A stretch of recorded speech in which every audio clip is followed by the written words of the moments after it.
Саламатсыздар ма? Бүгін сіздер Батырғали Динара YouTube каналына қош келдіңіздер. Бүгін біздер осындай әдемі той бастар жасайтын боламыз, жинаймыз. Бұның барлығының шаблондары менің каналымда. Каналға өту үшін WhatsApp номерге жазсаңыздар болады. Қазір сіздерге шағын ғана мастер-класс көрсетіп кеткім келеді. Мына дайын шаблонның барлығын каналдан жүктеліп алған, және мынау сатып алынған салфетка. Осындай шаблондар А4 форматта каналда дайын тұрады.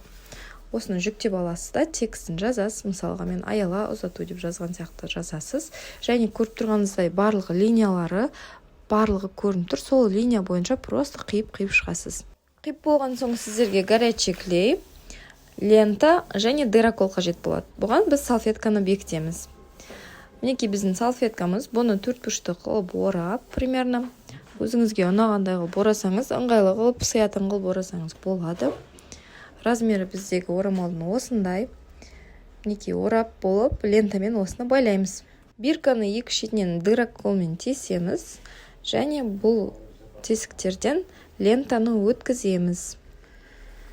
Өткізіп болғаннан кейін, мінекей өткіздік. Астына бірінші лентаны подложкаға негізі клейлеп аламыз горячий клеймен.